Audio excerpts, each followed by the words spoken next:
Let's go. You could hear now, right? Yo, yo. All right, we are back. We are back in the building. We are talking to Kid Frost, the legend, the one and only. The one and only, the OG, man, Kid Frost, the pioneer of this Latin hip hop game, man. 39 years, man, of this. I've dedicated of my life, of my 61 years of it. I got into hip hop basically right out of the army, right out of the military. I met Ice-T and got part of, Electrobeat Records, and I've had a pretty been blessed to have a pretty illustrious career. You guys know, man, I've been through the ups, been through the downs, been through the trials and tribulations, been through the love, the hate. I've been through it all, man. And through the trials and tribulations, I encourage anybody that's listening to this to defy the odds of aging, because basically that's all I ever hear, man. I hear the all the smut, all the stuff, bro, and believe me, man, I've got a force field around me that just reflects all that nonsense off me. This latest one where they felt they could take some old footage, bring it up, try to make it current. So let me ask that. And Let me ask you that question, because not to cut you off or try to discredit what you got going on, because we all know you a legend when it comes to Chicano rap. But recently there was a video that surfaced of you at a concert, saying free S.P.M. And they try to say that it was recent. Can you elaborate on that video? well, yeah. First of all, man, we can go back to where, yeah, that video was, I want to say 8.5 years old, almost 9 years old. When I seen it, I immediately knew that it was old footage because of the '76 jersey. I hadn't had that jersey, and that jersey got lost and got stolen actually in a storage container, and I lost that jersey. And every year when the Dodgers come out, I go and buy the original Dodger jersey. And so when I seen it, I was like, first when I seen it, I was like, wait a minute, Texas. Like I kind of remember I go by outfits, my brother, like I really do. So I was like, nah, that, and then I knew it to be during that time of that 8-9 years, that's pretty much the same time that when even nobody seen, I didn't see the things of the footage. To me, there was discrepancies in the case. I never seen no paperwork, had never seen no stuff at that time. Let me make this 100 trillion% clear. I have 4 beautiful daughters. I have 3 beautiful sons. I don't condone, would never, ever, ever support or anything of any man that would ever, any person hurting any kind of child.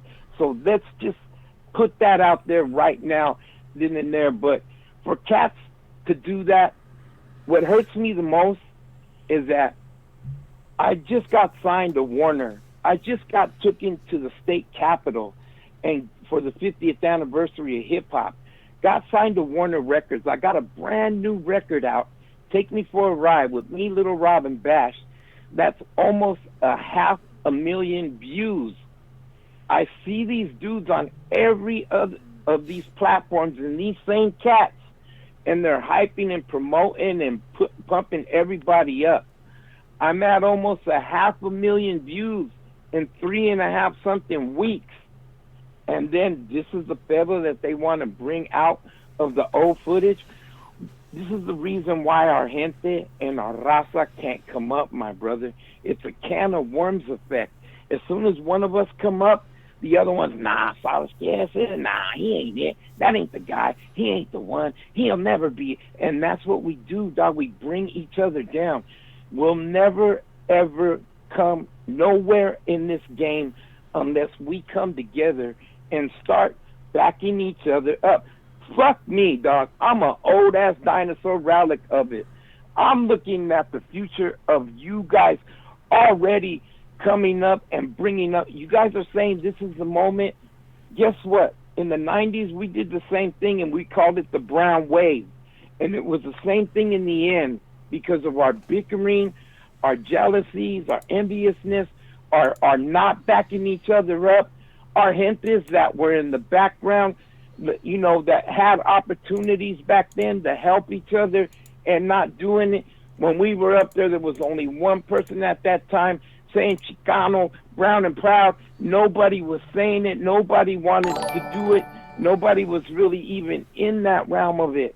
And now, when we have this golden opportunity and the spotlight is shining on our gente and our people, no matter where you are in this, and I'm going to say this, no matter where you are in our illustrious golden state of California, and this means every part of it, let's stop putting each other down, and let's show that's the only way that we'll come together and rise, man, with strength and numbers of our gente, in the numbers of the 400,000 and the 500,000.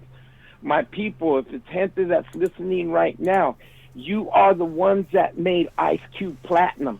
You are the ones that made DJ Quick platinum. Without our gente and our raza and our Mexican people, these artists would have never sold, these little Waynes, and these artists would have never, Tupacs would have never been as big and platinum.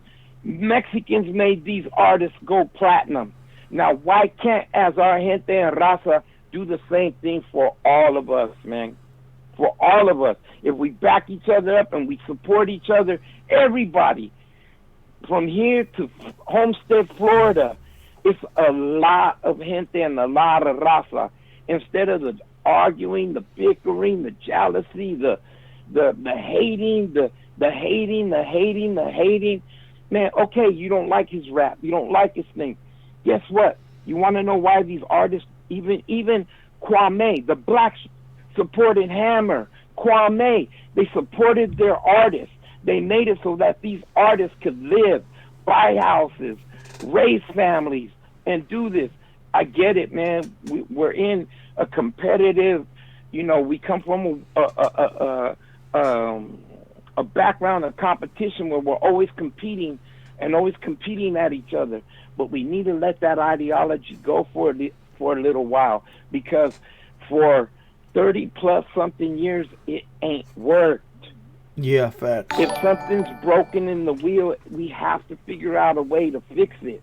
The only way we're going to be able to fix this shit is if we back each other up. Right now, we're in an opportunity to see this new young kid let the gunplay come up. Yeah.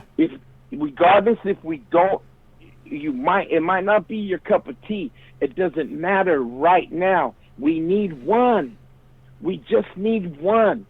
We get them to the ledge of the cliff to launch them and put them in these rocket ships to launch them, and then we start the bullshit. He ain't the one. He ain't it now. It's him. And did you hear this? And yeah, when they try to smut up Lefty as well when he barely came out. You know, same shit. We gotta back all of our artists up, regardless, because maybe that artist that you're not supporting right now, that's barely young and coming up, has not fully developed his talent yet. But if we got everybody hating on him, his talent can't flourish. He can't bring it out. We're coming into an age right now where kids going to school, kids learning in books, kids doing that are not getting paid. You got these kids now with these college degrees and stuff like that are not doing anything for them. And the ones that are coming up now that are getting a chance are these young new kids with talent. Let's start flourishing and start building them. You know, I hear so much stuff of people talking about how they build the artist. You guys, Kid Frost has 5 times platinum, 10 gold records. Damn. I never throw that out there, never put it out there, but let's go see and I'm into counting.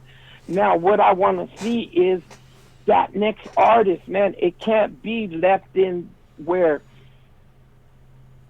these artists that are doing these shows and stuff year after year after year, we got to get these new young artists out there, man. And the only way we're going to do it is if we support our new young artists, all of them, Rowdy Rax, all these new young kids, Godzilla the Monsters, all these new young kids, Young Gritty, all these new young kids. The list goes on and on and on. The Mexican OTs, all these kids, Grifo, all these kids that are coming up right now that got something to say, that are doing positive stuff. CNG, I hear some of this stuff. I have an outlet. It's not as big. I've been telling you guys, get me the music. I got a station in Albuquerque. We got the Hustle Station, 104.3 FM. I'm on for 2 hours every Saturday night in Las Vegas. We're on the airwaves. I want to break records. We've been breaking records. We've been playing stuff that nobody else was playing. Man, come on, man. The only way we're going to stop the nonsense and stop the bullshit is if we stop with this chismosa stuff and stop the cheese, man. Stop the Frost, but you know, that's what people want to hear. Not to backtrack or cut you off, because I truly want to hear your story. I would love to have you in on the podcast, so that way we can go over all the history I've been asked to be on a lot of the podcasts. Everything from Vlad to when Tony first started, and I didn't feel comfortable being on a lot of stuff. I'll speak on it. I don't want to elaborate on that side of it. I'll say this part of it at a time and a place when La Raza needed a flagpole and a flagship. A lot of producers and a lot of people were in around to step up and help 90s Chicano rap at a time when we could have catapulted some stuff and really pulled things forward. Lighter Shade of Brown came through. They started making hit records. You know what I mean? I got two questions for you. So two questions for you that I think are very important, because I think right now everybody is mad at you, and I want them to listen to this podcast right now and leave with the understanding that Kid Frost is not a traitor, right? So the question Never. is, you already answered the part where you said that the S.P.M video was 7 to 8 years ago, but people are gonna say, what does it matter when you gave that shout out? Regardless, he's been convicted since 2002. So do you say that at that time, even after that, you got Capone saying, even on his rap, that there wasn't a bigger mogul out there in Texas since S.P.M. You know, that's documented on the verses and the raps. And at that same time, even before I even said that, even artists that were not even really knowing the true extent of, man, I've never seen anything of a paperwork thing, and I didn't even start hearing things of, did you see paperwork? What's paperwork? Like, man, you got to understand one thing. I have never been to jail in my life. Yeah. Ever. Not one. I've never been to, man, I went to the Army, man. I joined the Army. But hold on. We're in Texas.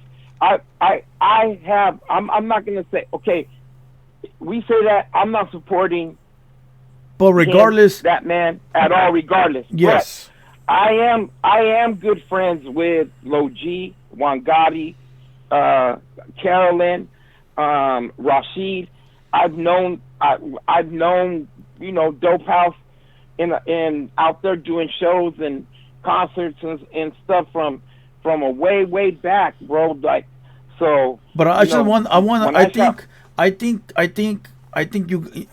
Listen, I don't want you to make it worse, but this is what I caught from what you said. You said that at the time that you gave him a shout out 7 to 8 years ago, you didn't really know how serious his crimes were. But now that you do know how serious they are, totally, that. Yeah. Right? Now that what I've seen, and now somebody showed me yesterday what they're saying, and I'm like, oh shit, like, wait a minute, there's more to it now. Like, I didn't know, like, you know, and what I know is this: California and Texas is two different entities and two different things all together, all that. Yeah.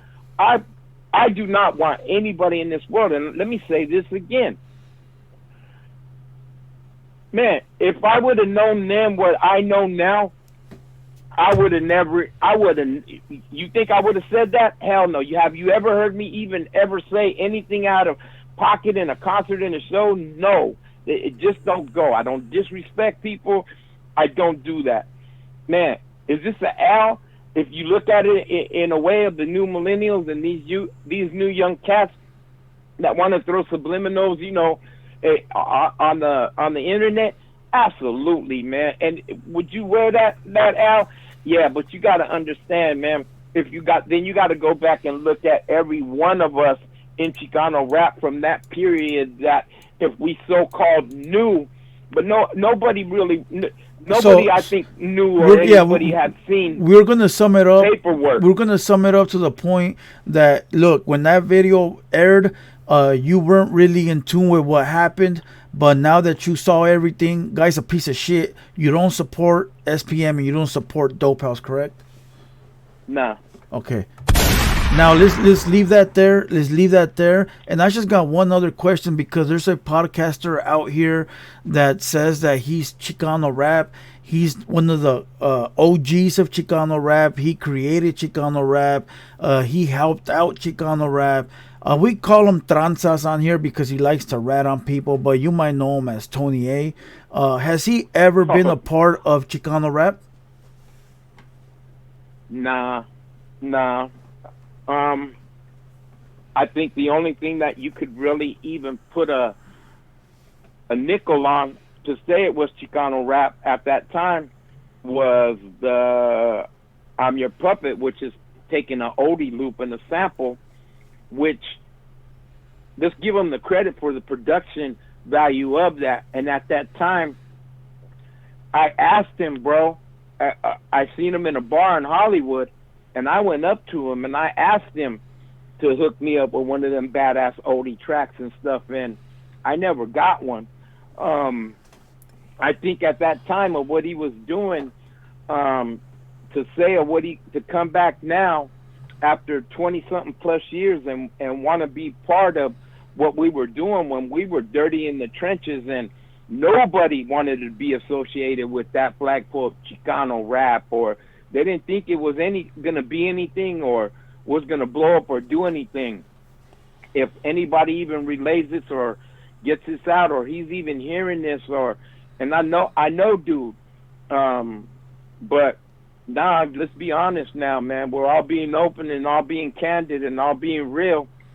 He had an opportunity to really help Chicano rap at that time with us, even to come back and do some stuff even with Mallow and Lighter Shade of Brown and stuff like that would have catapulted and brought things out there to the forefront.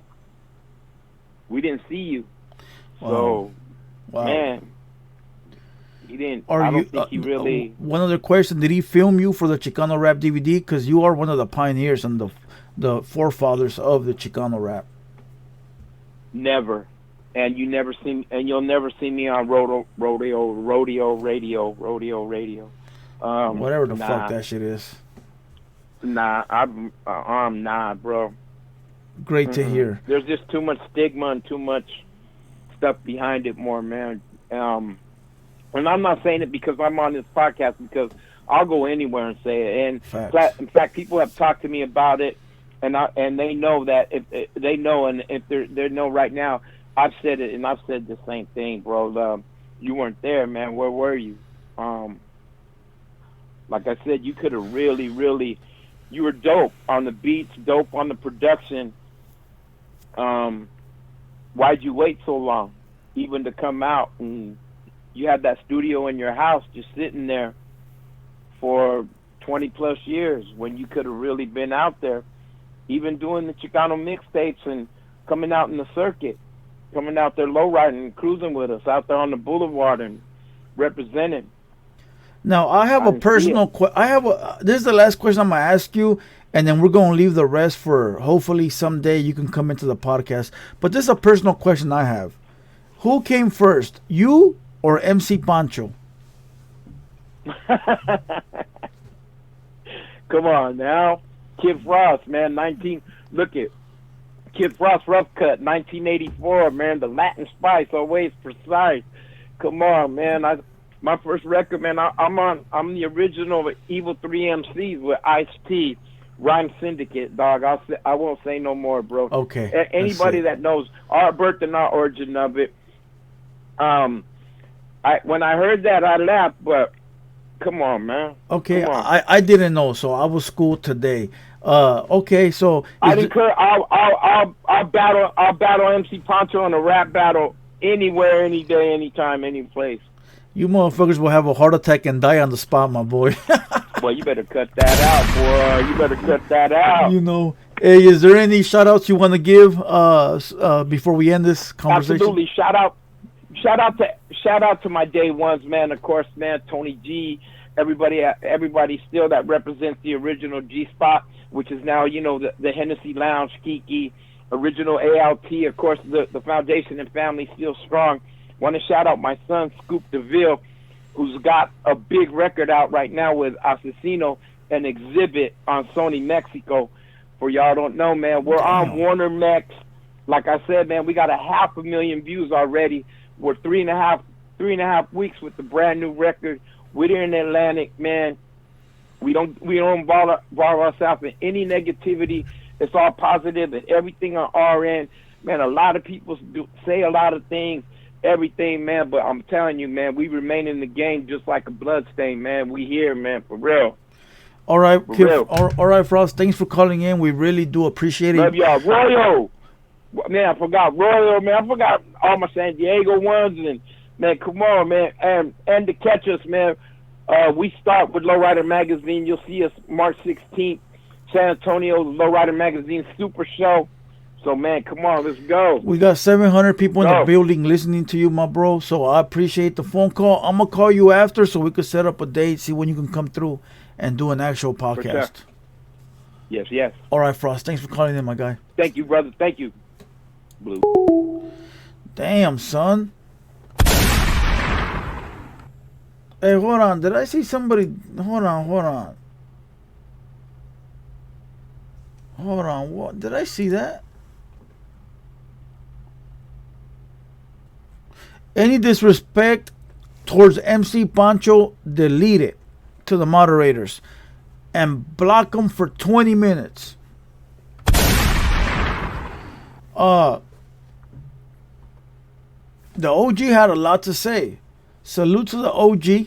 I think maybe he didn't understand the drift, or I think he did understand, but you know, when you're telling a story, you're sort of going from one to the next, and the moderator, which is me, has to sort of control where the conversation goes. And I was letting them talk because I was enjoying the conversation. But then I was like, wait, we're going away from what's making him look bad right now, so we gotta fix that, right? But salute to Kid Frost for calling in and showing face after the bullshit allegations.